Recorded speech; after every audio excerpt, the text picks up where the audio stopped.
Donc je disais que nous bénissons Dieu qui nous rend joyeux. Nous ne sommes pas joyeux parce qu'on a gagné au loto, nous ne sommes pas joyeux parce qu'on a gagné quelque chose sur la terre, mais nous sommes heureux, nous sommes joyeux parce que nos vies appartiennent au Seigneur Jésus-Christ.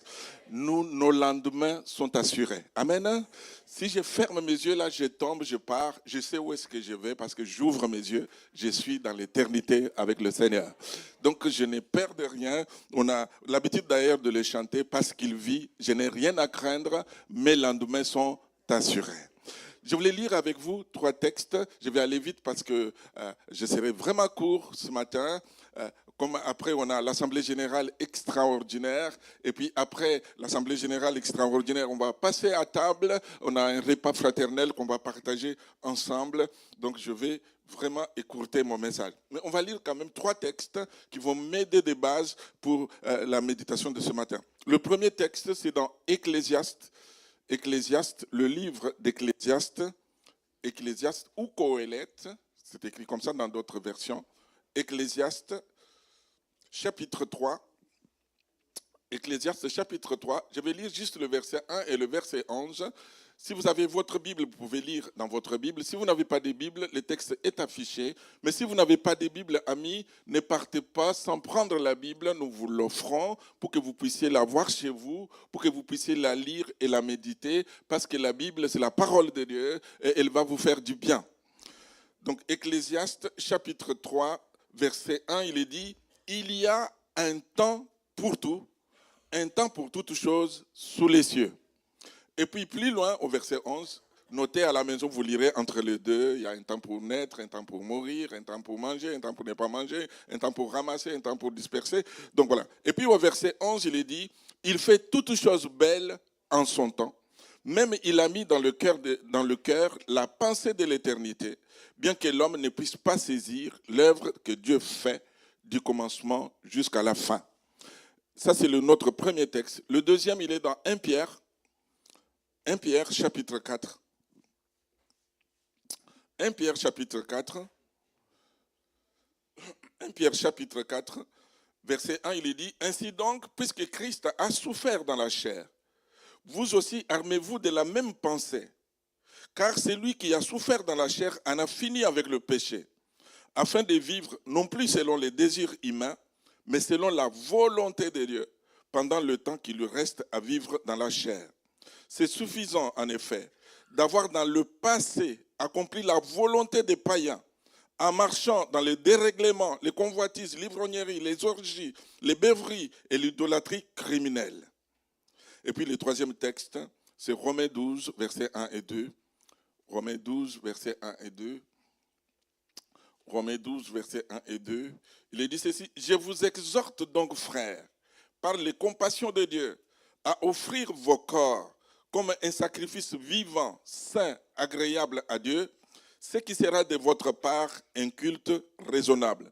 Ne vous conformez pas au siècle présent, mais soyez transformés par le renouvellement de l'intelligence, afin que vous discerniez quelle est la volonté de Dieu, ce qui est bon, agréable et parfait. » Amen. Amen. J'ai pris ce verset-là, le verset 2, je vais vous le lire, d'ailleurs on va l'afficher, je l'ai pris dans Parole vivante. C'est traduit, mais c'est d'une profondeur inestimable. Écoutez comment ce verset 2, il est traduit. Il est dit, « Ne vous coulez pas simplement dans le moule de tout le monde. » Vous le voyez? Ne vous coulez pas simplement dans le moule de tout le monde. Ne conformez pas votre vie aux principes qui régissent le siècle présent. Ne copiez pas les modes et les habitudes du jour, c'est-à-dire d'aujourd'hui. Laissez-vous plutôt entièrement transformer par le renouvellement de votre mentalité. Adoptez une attitude intérieure différente. Donnez à vos pensées une nouvelle orientation afin de pouvoir discerner ce que Dieu veut de vous. Ainsi, vous serez capable de connaître ce qui est bon à ses yeux, ce qui lui plaît et ce qui vous conduit à une réelle maturité. Amen. Voilà. Est-ce que vous voulez vous recueillir avec moi? Nous allons prier le Seigneur. Notre Dieu et notre Père, merci pour ta parole qui est la vérité. Je te demande vraiment, Seigneur, de la bénir dans ma bouche. Seigneur, ton Église est rassemblée non pas pour écouter un homme, non pas pour m'écouter, mais pour t'écouter, Seigneur. Je te prie et je te dis merci déjà pour ce que tu as dit dans les dons spirituels. Mais je te prie, Seigneur, qu'au-delà de ce texte que nous venons de lire, de ces textes qui font partie de ta parole, Seigneur, que les pensées que nous allons partager, Seigneur, puissent toucher nos vies, puissent nous transformer, puissent nous amener plus loin. Seigneur, que nous ne puissions pas partir de ta maison telle que nous sommes venus. Je te prie, Seigneur, pour qu'il n'y ait aucun rejet de ta parole, qu'il n'y ait aucune révolte dans nos cœurs. Ouvre-les toi-même. Seigneur, que le Saint-Esprit libère l'onction. Que le Saint-Esprit libère, Seigneur, ces paroles. Seigneur, qu'il y ait une autorité certaine, afin que les vies soient touchées, impactées, Seigneur, pour l'éternité. Merci de nous faire grâce ce matin et de nous bénir les uns et les autres. Bénis mes amis, bénis l'Église, fais du bien à ton peuple, au nom de Jésus. Amen. Amen. J'ai intitulé ma méditation à partir de ce texte. Si vous regardez bien, il y avait le mot temps dedans, il y avait le mot volonté de Dieu dedans. Donc j'ai tout simplement résumé tout ça pour intituler ma méditation Vivre dans le temps et la volonté de Dieu. Vivre dans le temps et la volonté de Dieu. Amen. Et ma prière ce matin, c'est que chacun d'entre nous puisse vivre dans le temps que Dieu a préparé pour lui et dans la volonté de Dieu à son égard.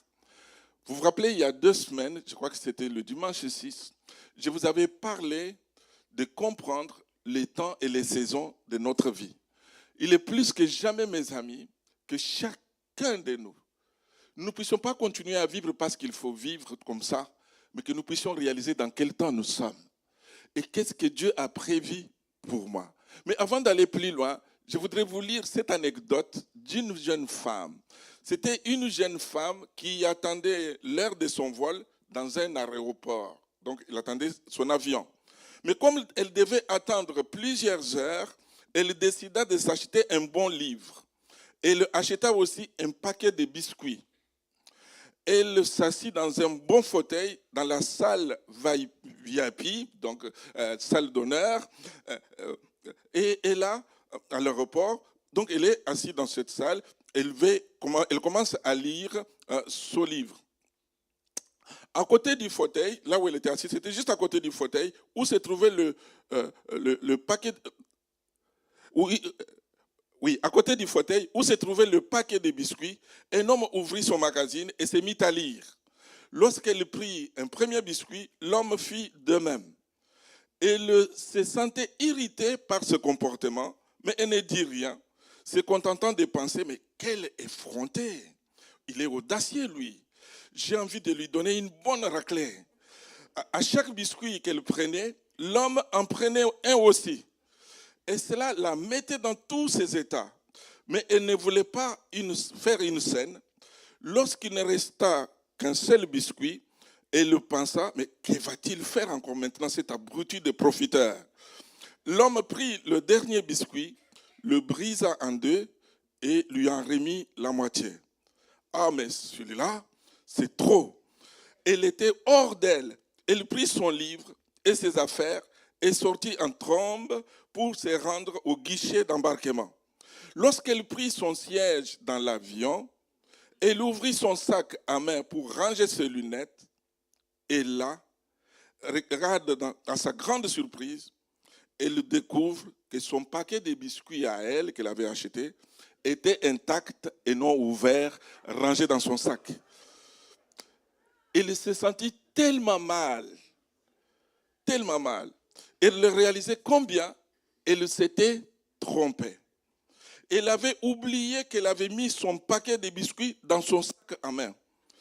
L'homme avait partagé ses biscuits avec elle sans aucune rancune ni appréhension, pendant qu'elle était si choquée, pensant qu'elle avait partagé ses biscuits avec lui.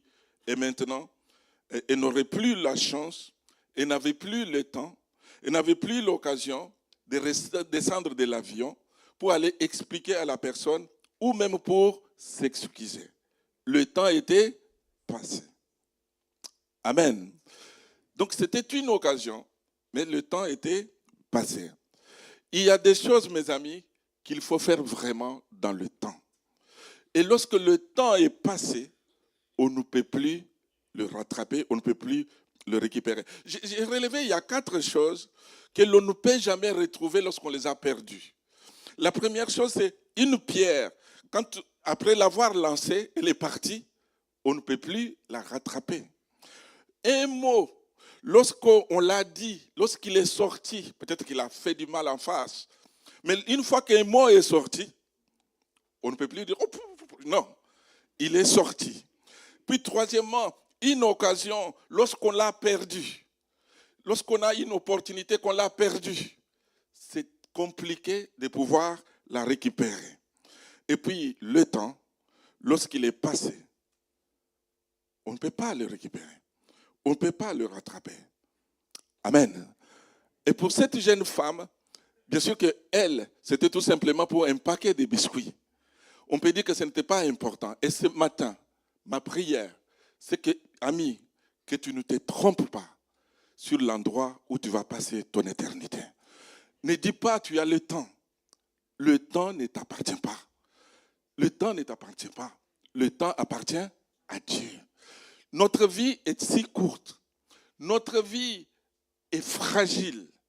Notre vie ne tient à rien en fait.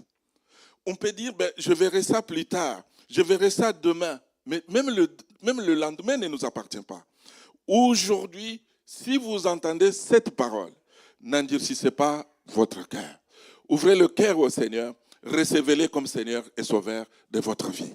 Et vous ne le regretterez jamais. Amen.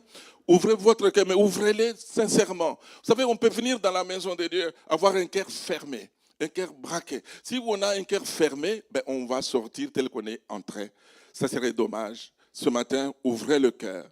Parce qu'aujourd'hui, c'est un temps favorable. Aujourd'hui, c'est un temps du salut. Aujourd'hui, nous avons un Dieu qui veut nous faire du bien. Que son nom soit béni. Donc, il faut vivre dans le temps et la volonté de Dieu. Amen. La première chose que je voudrais, c'était juste mon introduction.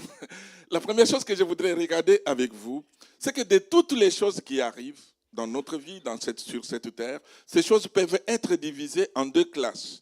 La première classe, c'est celles qui sont la volonté de Dieu et celles qui ne sont pas la volonté de Dieu.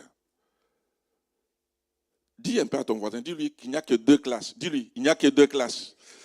La volonté de Dieu et qui n'est pas la volonté de Dieu. Il n'y a que 2 classes, il n'y en a pas d'autres. Il n'y en a pas plusieurs. Il n'y a que 2 classes, mes amis. Voyez-vous, ça c'est du côté de Dieu. Il n'y a que 2 classes possibles. De toutes les choses que nous faisons, que nous vivons, de toutes les choses qui nous arrivent, soit c'est la volonté de Dieu, soit ce n'est pas la volonté de Dieu. Mais de notre côté à nous, les hommes, nous savons que nous avons, chacun de nous ici a sa propre volonté. Et on veut vraiment la manifester partout où on passe. Moi, je veux. Quand on dit moi, je veux, c'est-à-dire ma volonté, c'est ça. Et des fois même, on donne notre volonté même avant de mourir. On dit, quand je vais mourir, je voudrais être enterré comme ceci. Il faudra qu'il y ait la fanfare, il faudra qu'il y ait ceci, il faudrait qu'il y ait cela. On donne notre volonté des fois même avant de mourir, mes amis. Donc, pour dire que nous avons notre propre volonté. Ceux qui vivent avec nous ont aussi leur volonté. Des fois, leur volonté peut nous influencer. Mais je voudrais que tu fasses comme ça. Je voudrais que tu fasses comme... Donc, ça, c'est toi qui veux, mais ce n'est pas ma volonté. Voyez-vous, ceux qui vivent avec nous peuvent aussi nous influencer. Et dans notre texte, vous avez vu que même le diable a aussi sa volonté. Et le diable, sa volonté, c'est voudrait nous pousser, voudrait nous éloigner de Dieu, voudrait nous séparer de Dieu. Même quand on vient dans la maison de Dieu, il n'est pas content. Pendant que je suis en train de prêcher, il est en train de dire, tu vois, tu es venu perdre ton temps. Je t'avais dit, tu vois, mais tu n'es pas en train de perdre du temps, ça c'est du mensonge. Ce que tu es en train d'écouter, c'est salutaire pour toi. Donc même le diable a aussi sa volonté. Les hommes et les femmes qui sont avec nous, qui ne connaissent pas Dieu, ont aussi leur volonté. Mais au-dessus de toutes ces volontés, il y a la volonté suprême du Seigneur, que son nom soit béni. Alors ma prière ce matin, c'est que nous puissions discerner. C'est que tu puisses discerner, que tu puisses prier, que tu puisses comprendre, Seigneur, mais quelle est ta volonté pour ma vie? Dans notre texte au verset 2, il est dit, ne vous conformez pas au siècle présent, mais soyez transformés par le renouvellement de l'intelligence, afin que vous discerniez quelle est la volonté de Dieu. Le mot volonté de Dieu, c'est affect, c'est-à-dire prendre du plaisir à quelque chose. Donc, ce que Dieu veut, c'est prendre du plaisir à l'égard de ta vie. C'est quand Dieu te regarde, quand Dieu te voit, que Dieu prenne plaisir. Vous êtes avec moi là? Que Dieu se sente heureux. Que Dieu voie ta vie qui lui est agréable. Le mot, c'est celui-là. Donc, la volonté de Dieu, et ce qu'il prévoit au plus profond de lui, c'est du bien. C'est son projet, c'est son idée, c'est son dessein. Mais tout ce que Dieu veut, c'est notre bien, mes amis. Dieu veut que tous les hommes soient sauvés. Dieu ne veut qu'aucun de nous se perde. Même il use de la patience, voulant que tous parviennent à la repentance. Donc Dieu veut, dans sa volonté suprême, c'est le salut de ton âme. Dieu veut ton bien. Alléluia. Dis-lui encore à ta voix, dis-lui, Dieu veut ton bien. Dieu veut ton salut. Dieu veut vraiment que tu sois bien, mes amis. Parce que Dieu veut notre bien. Et notre mot volonté, c'est ratson. Ratson veut dire fait d'être content, faire plaisir, bonne volonté. Et ceci s'applique à celui qui cherche à faire la volonté de Dieu. Si Dieu veut que nous soyons bien, si sa volonté c'est que nous soyons heureux, c'est que nous soyons épanouis, c'est que nous soyons bénis, mais nous, à notre tour, nous voulons aussi faire la volonté de Dieu.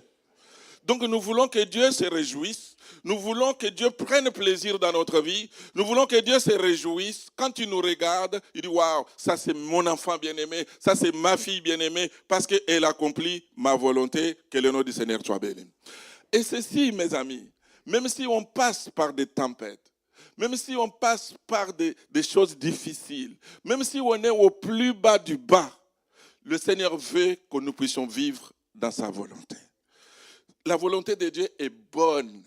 La volonté de Dieu est parfaite. La volonté de Dieu, c'est quelque chose de merveilleux. Dieu, notre Père. Je l'ai dit souvent, et je voudrais me répéter ce matin. Pour ceux qui ont des enfants, vous le savez. Pour nous qui avons des enfants, est-ce nous pouvons nous imaginer ficeler quelque chose, même programmer dans notre pensée quelque chose de négatif pour nos enfants? Il y a un papa, une maman qui peut faire ça. S'il y en a un au milieu de nous, c'est que c'est un papa, c'est une maman indigne. Tous les parents, nous cherchons que le bien pour nos enfants. Vous êtes d'accord? Mais si nous qui sommes humains, qui sommes mauvais, nous cherchons des bonnes choses, nous souhaitons des bonnes choses, nous prions pour des bonnes choses pour nos enfants. Vous vous imaginez notre Père Céleste, lui qui est parfait, dont l'amour est parfait, à combien plus forte raison donnera-t-il de bonnes choses à ses enfants? Amen. La volonté de Dieu, mes amis, c'est que vous soyez bien. Et en retour, Dieu veut que nous aussi, nous puissions lui faire du bien. Même si nous passons, j'avais pris beaucoup de textes, je vais les passer pour aller vite. Donc, même si nous passons par des moments de souffrance, Seigneur, que nous puissions accomplir ta volonté. Vous vous rappelez Jésus? Va aller maintenant, il sait qu'il sera arrêté, il sera crucifié, il va à la mort. Il prie, mais Père, éloigne de moi cette coupe. Mais avant de terminer, il dit, mais Seigneur, que ça ne soit pas ma volonté, mais ta volonté. Dans le Notre Père, Jésus nous a appris à dire que ta volonté soit faite sur la terre comme au ciel. Nous voulons crier ensemble parce que je veux que la volonté de Dieu s'accomplisse dans ma vie. Nous voulons que la volonté de Dieu s'accomplisse dans nos vies, que la volonté de Dieu s'accomplisse dans nos familles. Mais comment connaître la volonté de Dieu? C'est simple, mes amis. C'est simple et c'est en même temps compliqué pour connaître la volonté de Dieu. La première chose, pour connaître la volonté de Dieu, il faut lire dans la parole de Dieu. Quand on lit la Bible nous montre si la chose que nous voulons faire est vraiment la volonté de Dieu ou pas. La Bible nous révèle, la Bible est notre lumière, la Bible est notre lampe. Parce que nous, en tant qu'êtres humains, des fois, on est un tout petit peu perdus. Mais quand nous lisons la Bible, qui est la parole du Seigneur, la Bible nous montre quelle est la volonté de Dieu. Quelle est la volonté de Dieu à notre égard? Et si la chose qui est devant nous, la situation qui est devant nous, le sujet qui est devant nous, la chose pour laquelle on veut décider, si ce n'est pas écrit noir sur blanc dans la Bible, vous savez ce qu'il faut faire? C'est tout simplement prier. C'est demander au Seigneur, lui dire, mais Seigneur, quelle est ta volonté pour moi? Amen. Seigneur, quelle est ta volonté dans ma vie? Donc quand on prie, mais Dieu parle. Dieu parle. Quand on prie, Dieu écoute nos prières. André disait, quand il conduisait la louange, que la Bible dit, invoque-moi et je te répondrai. Et beaucoup au milieu de nous ont expérimenté cela. On a invoqué Dieu et on a vu Dieu répondre. On a vu Dieu exaucer les prières. Donc, mes amis, nous pouvons découvrir la volonté de Dieu dans la parole de Dieu, mais nous pouvons découvrir la volonté de Dieu tout simplement en nous tenant devant Dieu. Vous savez, nous sommes dans un monde où les philosophes, les psychologues, beaucoup de personnes ont beaucoup de théories. J'ai lisé la théorie de Kant. C'est un philosophe lui, il parle du relativisme de doctrine, selon laquelle les valeurs morales, esthétiques dépendent des facteurs historiques, sociaux et non rien d'absolu. Donc, il n'y a pas de vérité absolue pour les philosophes. Mais nous croyons que la vérité absolue vient de la bouche de notre Dieu. La vérité absolue est écrite dans la Bible. Nous avons d'ailleurs l'habitude de le chanter. Je crois que la Bible est vraie. La Bible est vraie pourquoi? Parce qu'elle est la parole du Seigneur. C'est Dieu qui nous parle à travers la Bible. C'est pour ça que nous aimons la Bible et nous la lisons. Donc la première chose, de toutes les choses qui nous arrivent, sachez qu'il n'y a que deux divisions, il n'y a que deux classes. Soit c'est la volonté de Dieu, soit ce n'est pas la volonté de Dieu. Dis-moi, dans ta manière de faire, dans ta manière de vivre, dans tout ce que toi tu vis chaque jour, est-ce que tu es dans la volonté de Dieu selon la parole ou tu es en dehors de la volonté de Dieu? Si tu es dans la parole de Dieu, merci Seigneur. Mais si tu es en dehors de la parole, n'est-il pas temps de se tourner vers Dieu et lui dire, mais Seigneur, je vais faire ta volonté. Je vais t'être agréable. Je vais me réjouir dans ta présence. Je vais aussi me faire du bien. La deuxième chose, c'est que Dieu a établi un temps pour toutes choses. C'était notre premier texte qu'on a lu ensemble. Il nous a dit, il y a un temps pour tout, un temps pour toutes choses sous les cieux. J'ai pris ce verset dans une autre version, c'est la version d'Arby. Il est traduit de la manière suivante. Il y a un moment pour tout et un temps pour toutes choses sous les cieux. Il y a un moment pour tout et un temps pour toutes choses, pour toute affaire sous les cieux. Vous savez, dans nos Bibles, en français, il y a des fois des mots qu'on traduit comme ça, c'est traduit temps, mais voyez-vous déjà dans Darby, c'est traduit différemment. Donc lui, c'est qu'on traduit, il y a un temps pour tout, un temps pour toutes choses sous les cieux, mais Darby traduit, il y a un moment pour tout et un temps pour toute affaire. Donc le mot qui est dit un temps pour tout, un temps pour toutes choses, ce n'est pas le même mot. J'ai vérifié en hébreu, ce n'est pas le même mot. Donc le temps qui est utilisé, ou le moment, c'est kairos, ça veut dire une période, ça veut dire un moment, ça veut dire un certain temps, mais qui n'est pas limité. Tandis que le mot deuxième temps, ça veut dire une heure, un temps précis, avec une heure, avec peut-être même 2 minutes.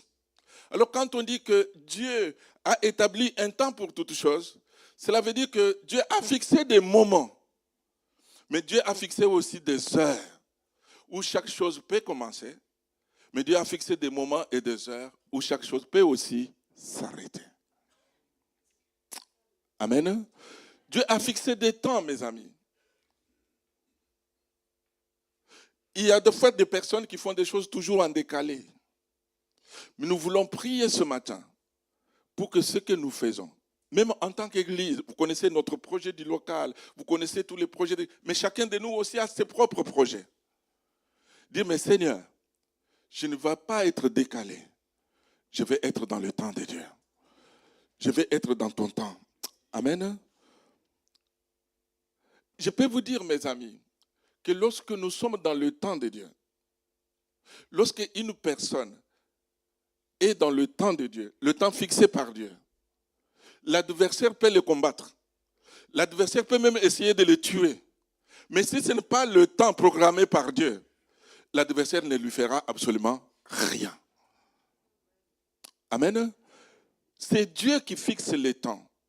C'est même Dieu qui fixe les circonstances. Je sais qu'il a des projets qu'il a dit, bon, ces projets-là commencera peut-être, je ne sais pas moi, en décembre 2024, ça sera à 23h. Ben, en décembre 2024 à 23h, le projet va se mettre en place. Parce que Dieu en a défini ainsi. La Bible ne nous dit-elle pas qu'il a tout pouvoir dans le ciel et sur la terre. Donc il est capable d'accomplir tout ce que Dieu veut, il le fait. Parce qu'il a le pouvoir. Il a le pouvoir. Donc je voudrais dire peut-être à un ami, peut-être à une personne ce matin, que même ta naissance n'est pas un hasard. Tout avait été déjà prévu par Dieu. Peut-être que les parents t'ont dit, ben, tu sais, on ne t'attendait plus, tu es venu au moment où on n'était plus disposé. Peut-être que ces paroles t'ont blessé. Je voudrais te dire, mais si tes parents ont été surpris, mais le Seigneur, lui, n'a pas été surpris. Parce qu'avant même de t'avoir formé dans le sein de ta mère, le Seigneur te connaissait déjà. Et il avait des plans, il avait des projets pour ta vie. Dieu a un temps pour chaque chose. Et moi, je me réjouis de savoir que notre vie est comprise dans le temps du Seigneur. C'est lui qui a permis que je naisse le 15 mai et c'est lui qui va permettre qu'un jour, la vie s'arrête, je ne sais pas quelle date. Hein. Lui, il le sait. Je n'ai pas voulu ajouter l'année.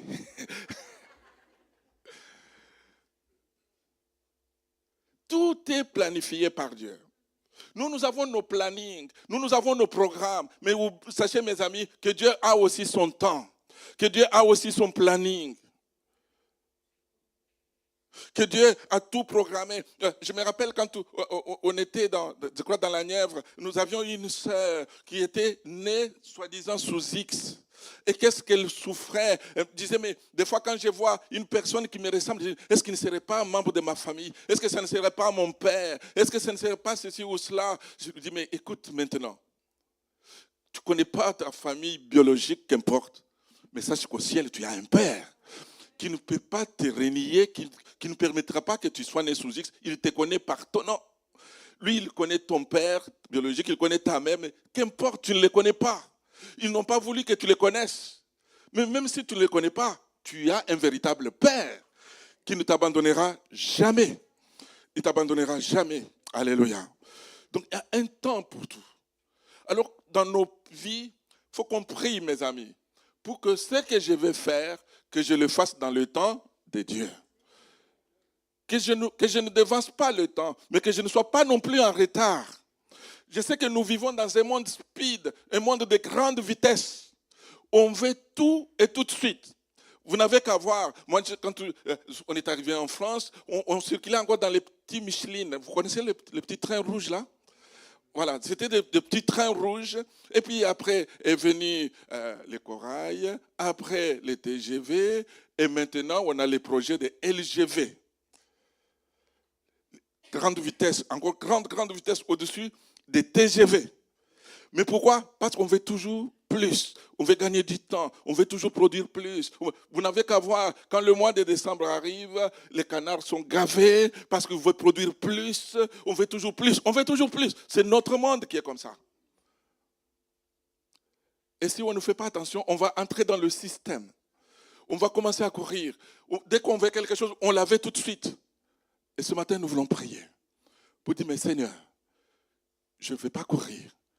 Je vais être dans ton temps. Je vais vivre dans le temps de Dieu. Amen. Je vais, Seigneur, que ce ne soit pas mon temps, que ce ne soit pas mon planning, mais que ce soit ton planning. Quand on va dans le jeûne et prière des pasteurs, on nous dit, mais j'espère que vous n'avez pas amené vos agendas. Et malheureusement, les pasteurs que nous sommes, on a toujours nos agendas avec nous. Frère, est-ce que tu pourrais venir tellement? Est-ce que, frère, toi, tu pourrais venir comme ça? Je dis, mais frère, on vous a dit, laissez vos agendas chez vous. Ça, c'est le temps, on veut prendre le temps avec Dieu. Mais C'est comme ça. Donc notre Dieu est un Dieu qui a tout planifié, qui a tout programmé. Quand on fait les choses en dehors du temps de Dieu, il y a un danger sérieux. J'ai pris quelques exemples, je vais aller vite. Dans le livre des Actes au chapitre 7, à partir du verset 20, il est dit ceci, il s'agit de l'exemple de Moïse.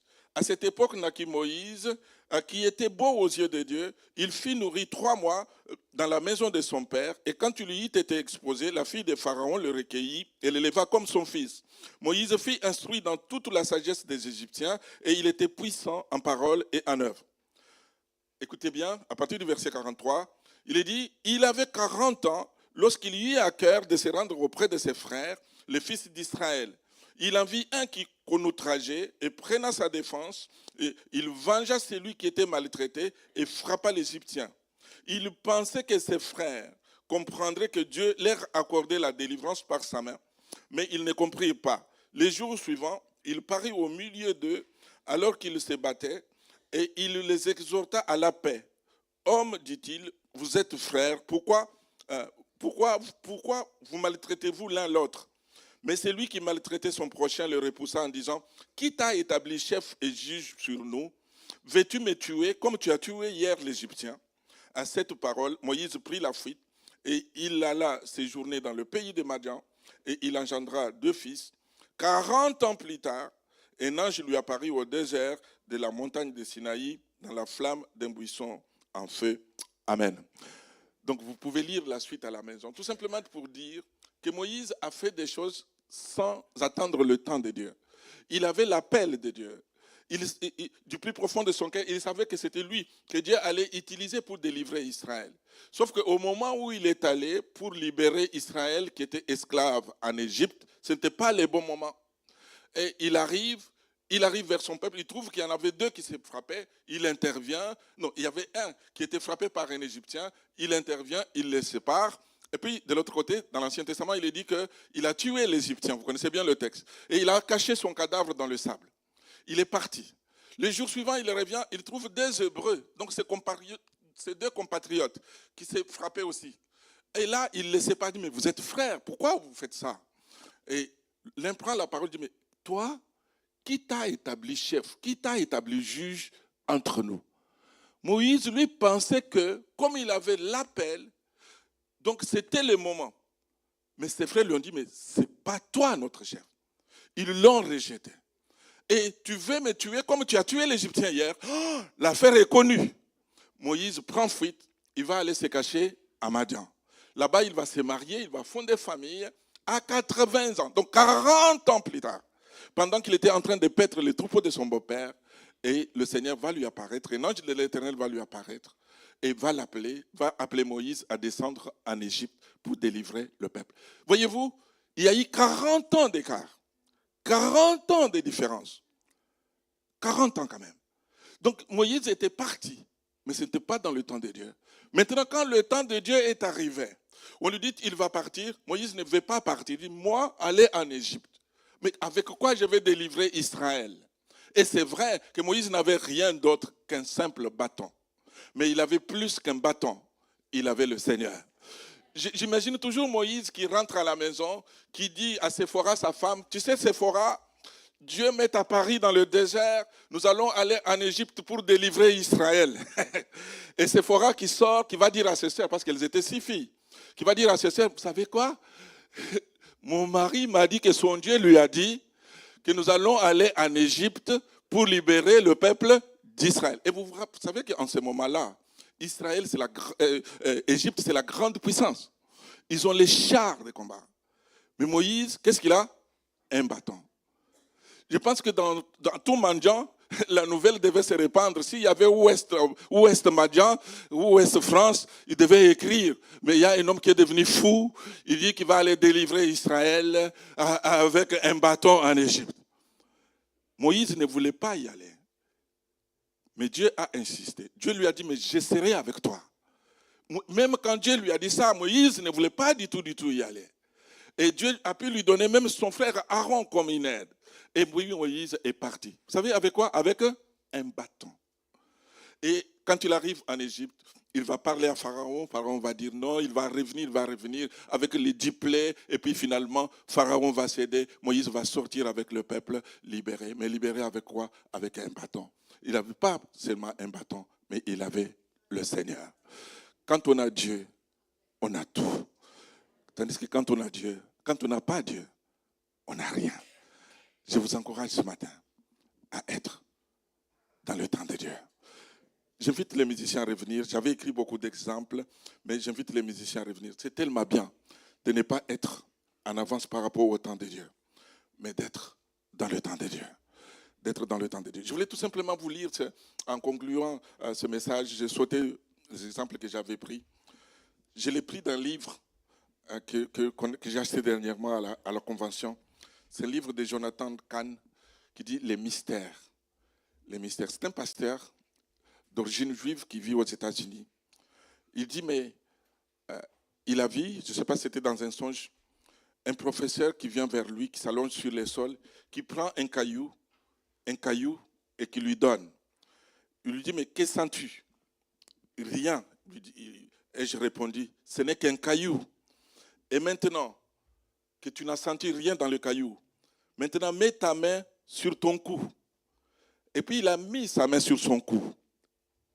Il lui a dit, mais maintenant, qu'est-ce que tu sens? Est-ce que tu sens quelque chose? Il a dit, oui. Même en mettant ma main là, je sens le battement de mon cœur. Je sens comment mon cœur bat. Et puis, le professeur lui a dit, mais le caillou, lui, n'a pas de cœur qui bat. Ce n'est qu'un caillou. Mais ce caillou n'a pas de cœur. Sa forme, sa taille, sa consistance n'en ont pas besoin. Mais toi, tu as un cœur qui bat. Tous les moments de ton existence en dépendent. Dès que ton cœur cesse de battre, ta vie se termine. C'est la grande différence entre un caillou et ta vie. Dieu l'a prévu ainsi. Les cailloux existent, tandis que la vie doit se battre et lutter pour continuer à exister. Ton cœur doit battre sans arrêt, à chaque instant de ta vie. Même si tu ne fais rien, il bat. Même quand tu dors, il continue à battre pour que tu puisses rester en vie. Si tu perds ton temps, il bat pour que tu puisses perdre ton temps. Si tu commets des péchés, que tu colportes des ragots, que tu es rempli de convoitises, de la haine, le cœur continue de battre quand même. Si tu pleures, que tu désespères, il bat encore et toujours, afin que même dans ces moments difficiles, tu puisses te désoler et verser tes larmes. Alors la différence entre mon existence et celle d'un caillou, c'est que ta vie ne se contente pas d'exister. Elle lutte pour exister. Ta vie, c'est un miracle. Et chaque instant de ton existence est miraculeux. Ta vie est un don de Dieu. Il te soutient à chaque seconde. Chaque instant est un miracle. Alors, quelle leçon tirer de cette histoire? Tu dois cesser de tenir ta vie pour acquise. Tu dois cesser de gâcher ta vie, de la malmener, de la traiter moins honorablement que le miracle qu'elle est. Cesse de t'adonner au péché et à tout ce qui n'est pas conforme à la volonté divine pour toi. Chéris l'existence que Dieu t'a accordée. Ne gâche plus tes précieux instants. Considère ton existence sur la terre comme un trésor. Réalise qu'à chaque seconde, ton cœur bat pour que tu continues d'exister. Mène une vie digne de chaque battement de ton cœur. Aujourd'hui, réalise que ton existence, c'est un miracle. Pense à tous tes battements de cœur. Fais en sorte que chaque instant, chaque battement de ton cœur te rappelle que chaque instant est plus important et que tu en sois digne. Amen. Est-ce que vous voulez vous lever? On va prier ensemble notre Dieu et notre Père. Alléluia. Merci notre Dieu. Merci notre Père. Alléluia. Notre Dieu et notre Père, nous voulons te bénir, Seigneur. Nous voulons te glorifier, notre Roi. Merci pour ta bonne présence ce matin. Seigneur, tu nous as dit de vivre dans le temps et la volonté de Dieu. Seigneur, donne-nous de vivre vraiment dans le temps que toi tu as prévu pour nous.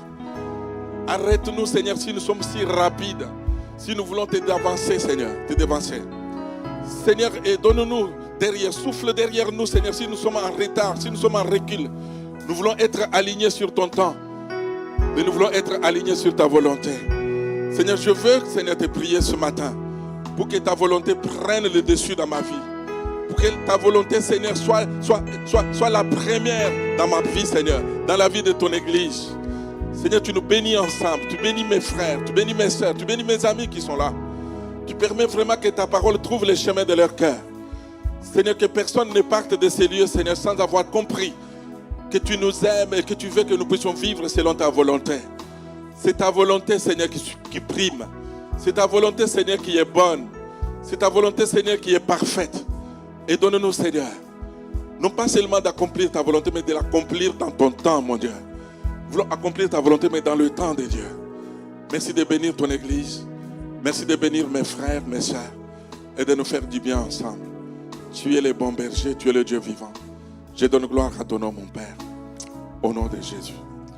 Amen.